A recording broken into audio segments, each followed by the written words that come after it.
I'm delighted that Joe Shalam, Director of Policy at the Centre for Social Justice, is joining us on the line now. Hey, Joe, how are you? Hi, good, thanks. Well, look, thank you so much for joining us. I mean, first of all, I'd love to get your take, as from the Centre for Social Justice, of what was it like to hear a policy which was centred around tackling the declining birth rate and encouraging family, where we know the statistics show if a child does grow up in a household, in a loving household with two parents who are married, then actually the outcomes for them, both in their mental health, their physical health and their educational outcomes, is dramatically improved. I mean, I do think it's worth us sort of recognising just how rare it is for politicians, mainstream politicians, to be talking about family at all.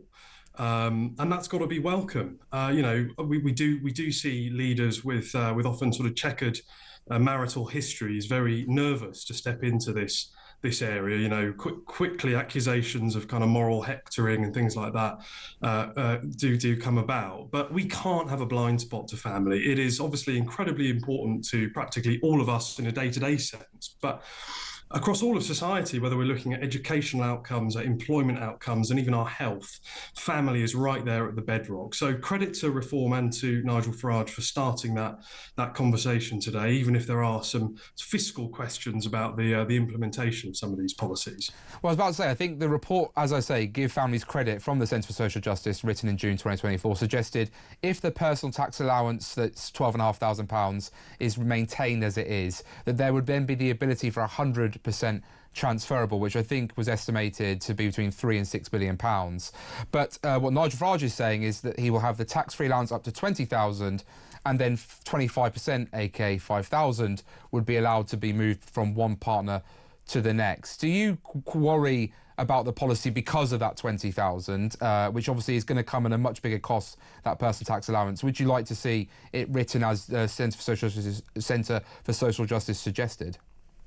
Well, I think the first thing to say is that we are an outlier here in the UK. You look at France, you look at Germany, the US, they have tax systems that are much better at looking at the household in the round and recognising the challenge that it is for parents to raise families and seeing children as more of a public asset than a liability. We have a much more individualised approach here, and so it's very welcome that these proposals are now being looked at by Reform to sort of turn that around. Now, the question of the personal tax allowance, I think, really gets to the heart of the delivery point that I made earlier. Is it going to be possible to introduce such a significant increase in the personal tax allowance from the get-go? It seems like the Reform leadership have backed away from a kind of initial 100-day pledge.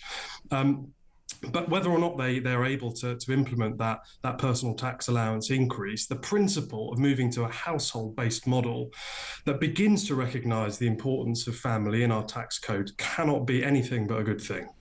Out of interest, again, there'll be lots of people, like you say, who you can imagine, particularly in Westminster, the bubble, will say, why are you helping married couples? What about those couples who choose not to get married? What about single parents who do a fantastic job? Why are we being snotty about them? Or is that getting to the heart of the problem, that there's an argument to be made about we should just need to have frank, honest conversations about what the evidence provides? And if you could just give a bit of example of what data maybe you've seen at the Centre for Social Justice about how a married couple with looking after their child can have a better outcome for their children.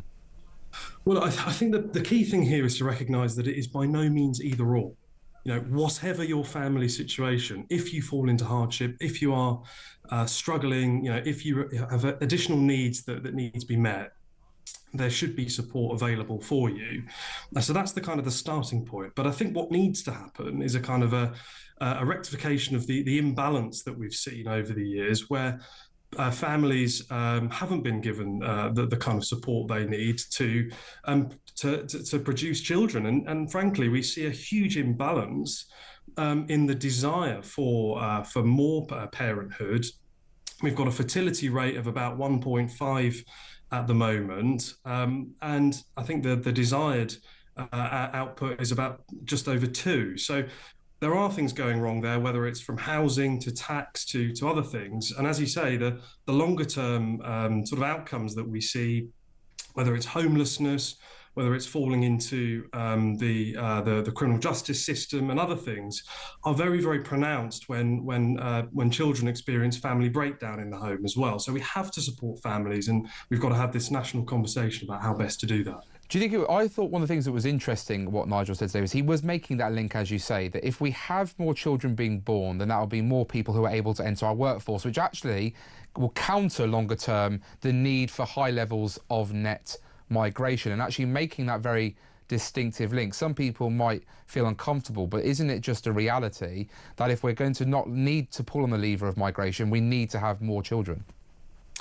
I mean, I think that it's a bit of a false choice at times. I mean, I do think there is a third element, which is about productivity increases in our economy. Ultimately, the problem here is that we have a very fast aging society and a population pyramid that is unsustainable. So how do you go about solving that? Well, the levers of having more children and increasing productivity are there in a way that, frankly, the easier lever that might have been pulled in the past of immigration. I don't think you can present that as an alternative where we know from other data around the kind of the net contribution of particularly low-skilled migration. They also contribute to this population pyramid issue. They also require the kind of services, pensions themselves over time. So yes, I think it's right that we are increasing the support for people to have children. I don't think it can be presented solely as a way of solving this issue of an aging population, where the focus really has to be on increasing the productivity in our economy over the long term. And then final one from me, Joe. I don't suppose the Centre for Social Justice has a position around this two-child cap benefit. Is it something that the Centre for Social Justice would support seeing scrapped? Does it believe that it's keeping children trapped in poverty, or does it believe it's a fair mechanism and there's other things that could be done with the taxation system? I mean, look, I think there are compelling arguments either way on this one. I can see in and of itself a very strong fairness case for how the incentives that apply to working families not in receipt of universal credit should apply to those in receipt of universal credit. Equally, I am taken by the argument that our whole fiscal benefit architecture needs to be much more focused towards supporting families. And so I'm erring to the latter in this case. But I think, as with all of these things, whether or not they are, it's possible to pay for them given the very, very limited fiscal headroom we have as a country at the moment. That also has to be paramount. Is that the best use of money in terms of how to help thousands of people out of poverty at the moment? I'm not convinced that it is compared to the other things that are out there. Thank you very much, Joe Shalam, Director of Policy at the Centre for Social Justice, for joining us today. Well, you've heard it there. We've heard that this is a welcome conversation regarding family, regarding the positives of marriage.